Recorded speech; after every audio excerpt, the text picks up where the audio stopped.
So today we're going to take a look at how Optic got their revenge on the Guard, and it's a bit of a weird one for me because we're going to look at Fracture, but obviously Optic won Icebox pretty handedly, but it's Icebox and a lot of it was like Jaeger kill, and then Haven I thought was the most tactically interesting game, and perhaps the best played game of the three.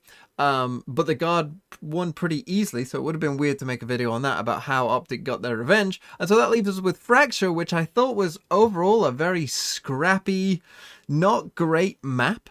But we'll pick out the best parts of it that we can. And there were some good things on it, but it looked like sort of both teams didn't really have like a lot in terms of, going into this map. It kind of looked like, oh, this is our 6th best map for both teams.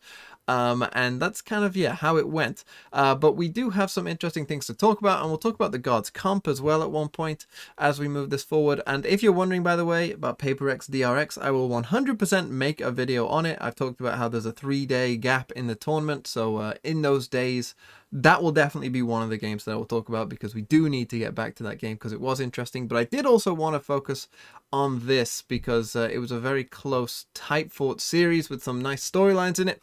So let's take a look at this. And we'll start with round number 5. And this round, what we've got is Optic on the attack. They're 4-0 down. And they're just going to go A. As you can see, they've grouped up as a big 5-stack there. And they're just going to this A site. And this is a lot of kind of what the attacking rounds were. But one thing we need to note in particular is all the ults we have. Because we have FNS and Marved, so the Brim and the Breach, both have their ult. But then also on the side of the Guard, they also have their Breach and Brim ult as well. And those things are going to be pretty important for determining this round. So as we run this forward, we're just going to get a pretty standard take from the side of Optic here. They're just going to walk it up and get their smokes down. They're going to KO ult as well, I should have mentioned. They're going to get the orb for crashes and then go and KO ult. So we get a flash that we just saw come out there. Then we get the KO ult popping as well. They come through the door. They don't realize that Net is playing in this weird little angle. And he's actually able to drop down and get out as well. But they do have to give up the site. Obviously with the KO ult, they feel free in giving it up. And so what's going to happen is Optic are going to get the plant down. And whilst that's happened, we do need to note here as well that Crashies has got into this nice little angle. And with the plant being where it is, that's going to make a big difference here as well, because this is a very good place to plant. It's probably the best place to plant because it can be seen by this, and it's a very, very nice little plant spot. But the Guard are going to make their way back in. You saw that we're all kind of grouped up towards spawn. But what I didn't really like about what the Guard here did is they took, I think, too long. They're kind of waiting around in this area for quite a while. And I think the reason they're doing that is because they kind of, I think that they realized that the Breach ult from FNS was going to be a problem, but it's almost as if they didn't quite know what to do about it. Do we want to use our ults? Do we just like let them use their ults and lose the round? Like, it seemed like they weren't quite sure about what to do, and so they ended up delaying, and then they end up with this weird Brim ult on its own. Which maybe that was the bait for the FNS ult, but that's not really great either, because then FNS does decide to ult on the side of Optic, and he's going to send his ult down here. So yeah, this Brim ult basically did nothing for the side of the Guard other than maybe bait out the Breach ult, but still, the side of Optic get quite a lot from that Breach ult. They managed to get 2 kills. They do end up trading it 1 for 1, and so now we end up in a 3v3. But the problem is the time's been ticking this whole time. This is what I talk about, how I just thought that they took too long with the ults that both teams had available, and so then they decide that they are going to use their Breach ult down here onto a main, and so they're thinking, okay, we can win this round. But the thing is, they still have the Brim ult, and so even with that, what is going to happen is they're going to try and get onto the spike after that, but then, as I said, we're going to get the Brim ult, and that's going to push them off it, and then Crashies is able to get the kill as well, and now there's no time left. And so I would say on the side of Optic it was pretty well played, but the Guard here, it just felt like they didn't quite know exactly what they wanted to do. They didn't chain the Breach ult into the Brim ult and potentially try and get kills with it. They just kind of waited for Optic to determine that Optic did want to win the round. They basically just traded ults, but then also lost the round. It felt like they were a bit confused about what exactly they wanted to do, and obviously they did end up losing the round, and Optic begin their comeback. And now let's come to round number 8, and this was probably one of the prettier site takes from either side. The side of Optic here actually are on a bit of a save. The important things to note though is they do have the Neon ult, and also FNS is one off his Breach ult as well, and that's going to come in pretty big. So let's take a look at what they do, as they are basically, again, just going to group up towards this B site, and they're going to just run a full execute onto it. And thankfully the observing here is going to give us a pretty good picture of what's going to happen. So you can see here we have the Brim smokes down. Obviously they're going to Brim Stimmy down here as well. We've got the Breach stun coming in just onto the side of the wall, quite an interesting little stun position, and the Neon is running in with her ult with the fast lane down there as well. And so they do end up getting in onto the site. The KO Molly lands there as well, so that's going to push anyone away from these boxes, and they're just going to go and clear in the site. And then they push towards a tower where they've also got this KO knife, as you can see, which is suppressing Trent. Trent is able to catch the Neon there, but he's traded out very quickly. And then from here, FNS is able to get the plant down, and as I mentioned, he was one off his ult. So he gets his ult, and he pops it, and then from there, it's basically just going to be a cleanup mission, as the guard tried to do a bit of a quick retake, but you can tell it's easy pickings from there, and they just all pick them off. And Ye also finds one on Saya on the flank as well. Ye with his op is just going to catch Saya down here. So yeah, that's how it worked, basically. And that was a nice little take from Optic, but this one was one of the few I think that this game had. And now let's take a look at round 10. And this one is not pretty. In fact, this is one of the ugliest rounds you will see, and is almost a flawless Thrifty round. Because the side of the guard don't really have many guns. They have one gun to their name, and that is it. But they are going to win this round pretty convincingly, and it's going to come off the back of a ton of bad decisions from the side of Optic. And let me explain. So, what the guard are going to do, they're just going to push down here towards this side of the map. Very common thing to do on Fracture, particularly on eco rounds. And really, you know, the Optic probably should be expecting that something like this could come out. And the idea is basically you can maybe isolate one person who is just holding this side, which is what happens here, because Ye is here on his own. Saya luckily misses those shots for him, and he makes the right decision. If you ever find yourself in this position where you're on your own on one side and you hear quite a few people pushing you, take the rope, get across to the other side as fast as you can, and get out of there. And normally, what I'll say is, normally, what teams do in this position where, you know, they've heard quite a few people pushing them, let's say 3+ on one side of the map, they've taken the rope and everyone's safe across to the other side, what you'll often see teams do is just go to the other side that they've pushed out from, because you'll have a pretty good idea of where they are. You know that they're probably going to come from like this way, and there's only a couple of ways that they can really go, and so you just hold those angles, especially against an eco where you have better guns. Shouldn't be too hard. You'll get the spike down. It should be a pretty easy round win from that point on. That's what most teams do, and I'm pretty sure that the guard thought, well, that's pretty likely what they might do as well. And you can see that the guard instantly start to head back, knowing that Ye has come across there. They're going to try and surprise by going underpass, but you'll see Marved is already in the underpass part, which, you know, is fine, I guess. They're probably expecting that people might come there. All they need to do is group up and go towards this B site, but they don't. And instead, Marved here is going to make a terrible decision, because he's going to swing this angle. Now, as I said, the guard are likely to have come back, because most teams will just go to the B site and plant. So this is coming back here across this way is something that the guard are probably expected to do. So why Marved against an eco decides to swing when there literally could be 5 people here? Like, no joke. This could have been 5 people. So why he decides to swing this angle? Now, luckily for him, it's only 2, but he still isn't able to kill anyone, and he dies. But he blind swung an angle where there literally could have been 5 people there. Absolutely baffling. But then it carries on. Because what's going to happen next is I just want you to watch the spacing kind of, you know, between Marved, FNS, and Ye. They're just at that kind of spacing where they're not close enough to ever trade each other. And so FNS with the spike, knowing that there are 2 people there, at least 2 people there could be more, I guess, he decides that he's going to swing it as well. When Ye is nowhere near him, and he dies as well. Again, no utility, blind swing into 2 people, a known 2 people, could be more. And dies. Shock horror. And then Ye, I guess, and he did that with the spike as well. So now the spike is down, so Ye maybe feels that he needs to retrieve the spike, but he, again, is just going to do the same thing. And at least he's Ye, so I can kind of forgive it in a sense. And then Victor is the one I can forgive, and we'll go back and look at Crashies here as well. Victor perhaps is the one person I can forgive in this instance, but what happened with Crashies is he actually crossed the rope just before Ye, and for whatever reason, decided to just go to A on his own.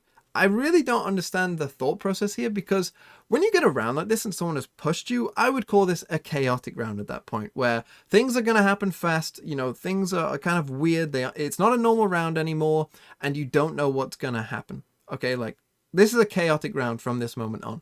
So why Crashies decides that, like, oh, this is a great time to play like a slow default. Let's, you know, make sure we've got presence in all areas of the map.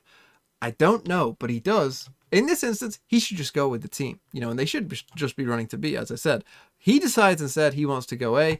No utility again to clear anything. Net punishes him from this nice little off angle with the chamber setup that's quite cool there to be in this little corner.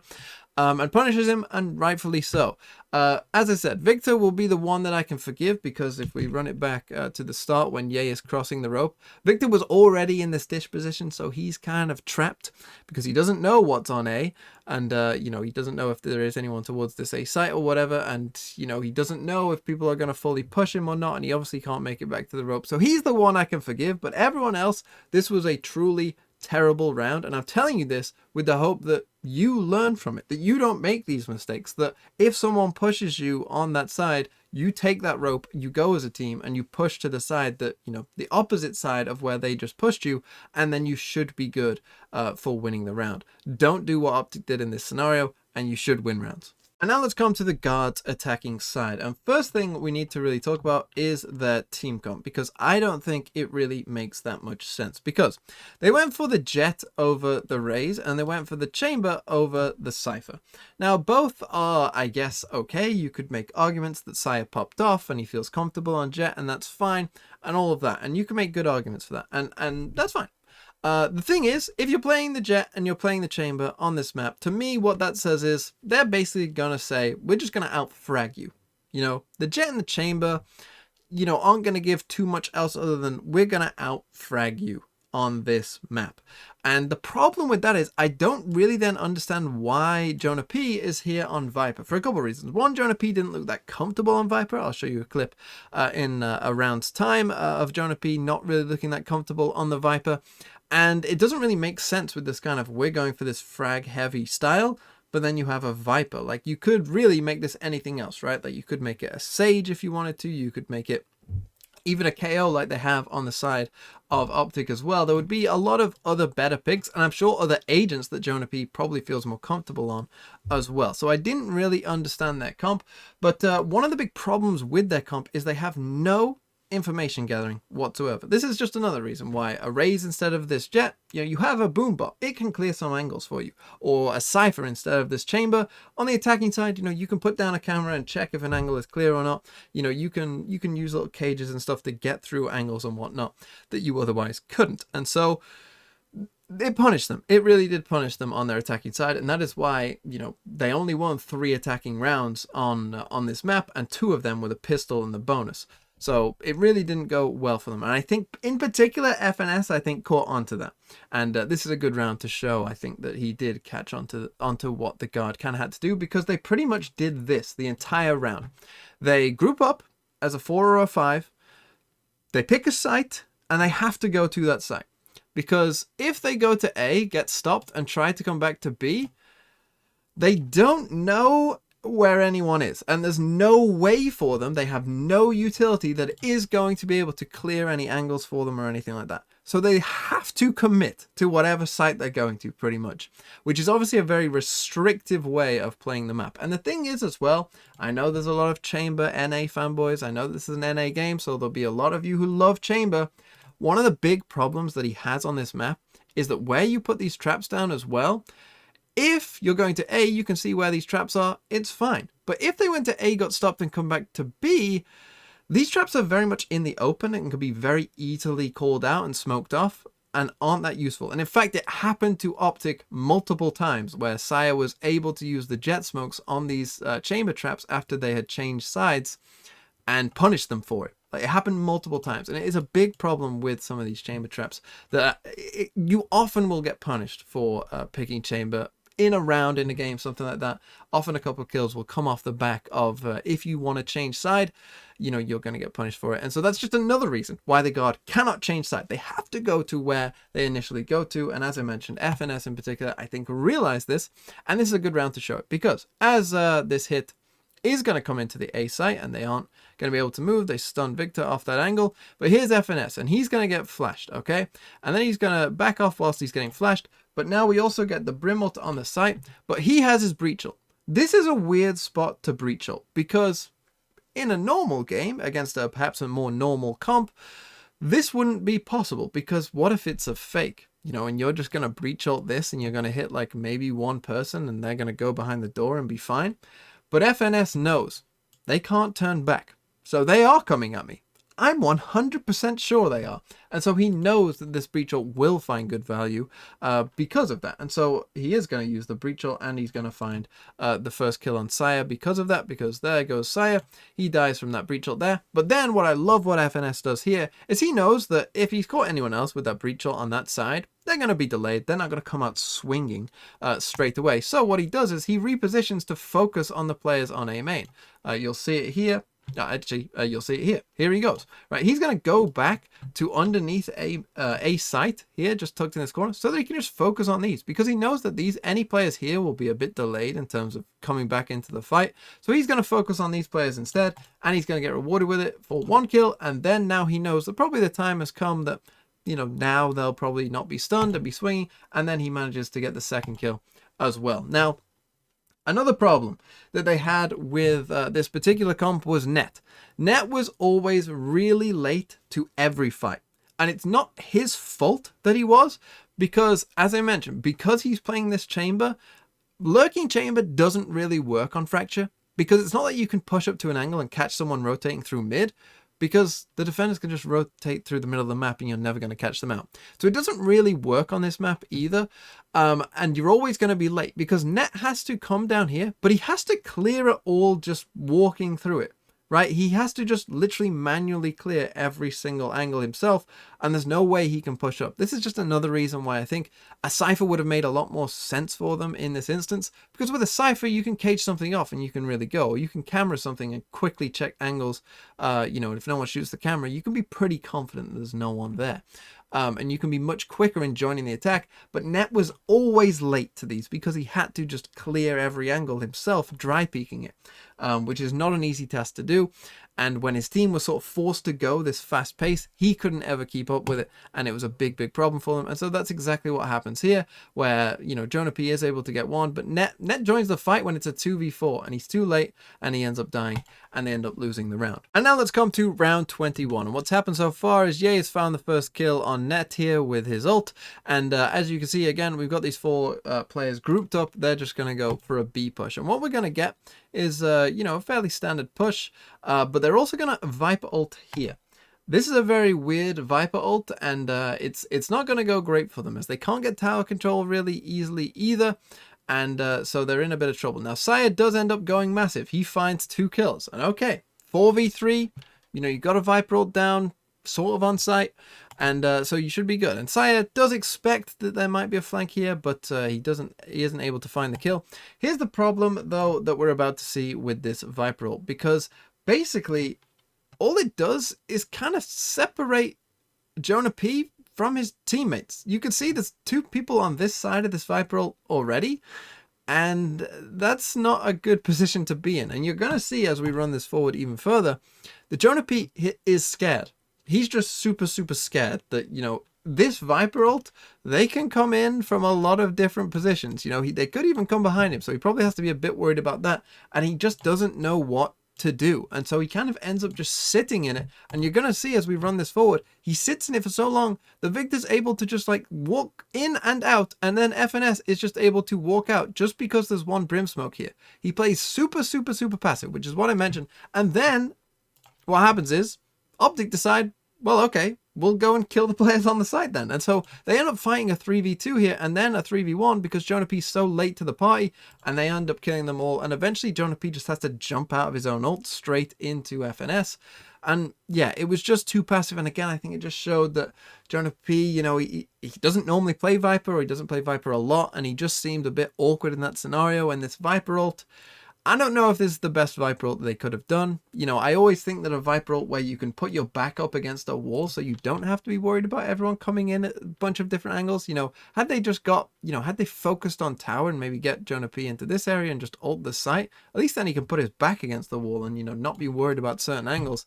I think that overall probably would have been a better idea. And now let's come to the round that ended it all, round number 24. 11-12 to Optic, and here we go. And what we're going to see again is a big stack of players towards Dish this time, and we're going to see a bit of early trade of utility, and the guard are going to get stuck for a little while. So let's watch the round play forward. So we get an early trade of utility. We're going to see some neon stuns come out. They show that there are people here that, you know, you're not going to get in easily.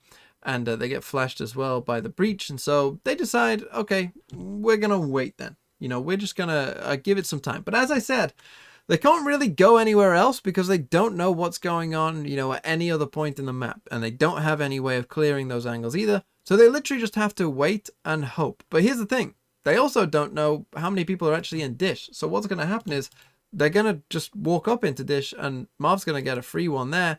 And then, you know, this is another fight he probably can win. He doesn't in this instance, and Valorant ends up trading him. And okay, we're in a 4v4. That's fine. But you can see again how they're just walking up. They have no idea that anyone is here. Again, one boombot would clear a lot of this for you.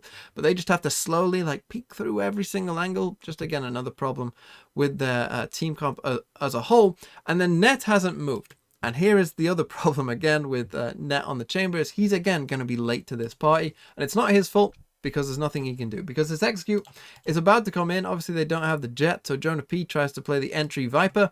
It doesn't go great. They ult onto the site as well. And so at this point you have to think about, okay, they've literally ulted onto the site with the Brimble. They're literally running in right now. Net still hasn't moved. But again, he doesn't have any way of knowing. He kind of has to just wait for this execute to come in for it to be useful for him. And it's not going to go well for them. And they get delayed and they don't really, and they're still stuck at the top of Dish here. And finally, Net starts to make his move.